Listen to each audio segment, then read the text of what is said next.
ایک بیوہ عورت اپنے یتیم بچوں کو سلائی کڑھائی کا کام کر کے پال رہی تھی۔ ایک دن وہ بیوہ عورت اپنے چھوٹے بیٹے کو اپنے پاس بٹھا کر اسکول کا سبق یاد کروا رہی تھی کہ اس بیوہ عورت نے کچھ پیسے اپنے چھوٹے بیٹے کو دیے اور یہ کہا کہ تھوڑے دنوں بعد تمہارا سکول کھل جائے گا، یہ تمہارے سکول کی فیس ہے، جاؤ کسی اچھی جگہ پر جا کر گھر میں چھپا آؤ جہاں سے یہ پیسے کوئی دوسرا تلاش نہ کر سکے۔ بیٹے نے اپنی ماں سے کہا کہ میں یہ پیسے گھر میں ایسی جگہ پر چھپاؤں گا جہاں سے آپ بھی تلاش نہیں کر سکو گی۔ ماں نے مسکراتے ہوئے بیٹے سے کہا کہ ہمارے گھر میں کون سی ایسی جگہ ہے جہاں سے بھلا میں یہ پیسے تلاش نہ کر سکوں؟ تو بیٹے نے کہا کہ آپ واقعی تلاش نہیں کر سکو گی۔ تو ماں نے کہا کہ بیٹا لگی شرط؟ بیٹے نے کہا کہ ہاں لگی شرط۔ بیٹا وہاں سے اٹھا اور گھر کے اندر چلا گیا اور تھوڑی دیر بعد وہ پیسے گھر میں چھپا کر اپنی ماں کے پاس آ گیا اور اپنی ماں سے کہنے لگا کہ جاؤ تم پیسے تلاش کر کے لاؤ۔ ماں وہاں سے اٹھی اور گھر کے اندر چلی گئی تاکہ وہ پیسے تلاش کر سکے۔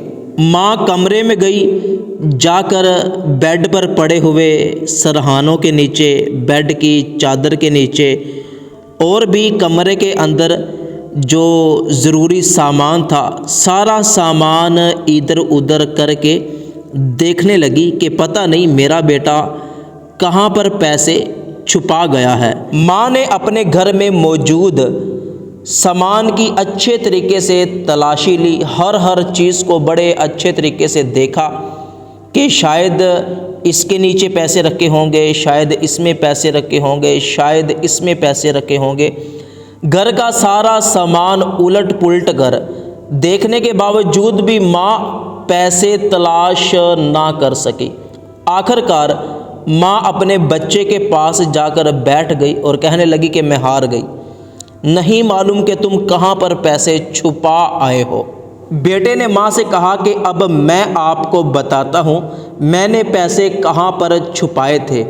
بیٹا کمرے میں گیا، جا کر قرآن پاک کو اٹھا لایا اور قرآن پاک اپنی ماں کے سامنے آ کر کھولا تو اس میں پیسے تھے۔ ماں نے اپنے بیٹے سے حیرانگی سے پوچھا کہ تمہیں یہ آئیڈیا کیسے آیا کہ میں قرآن پاک میں پیسے چھپاؤں گا تو یہاں پر کوئی نہیں دیکھے گا؟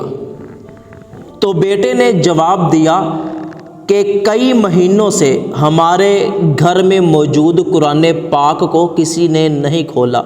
میں نے اس میں پیسے اس لیے رکھے تھے کہ قرآن کریم کو ہمارے گھر میں کس نے کھولنا ہے، کس نے پڑھنا ہے، تو یہاں پر پیسے محفوظ رہیں گے۔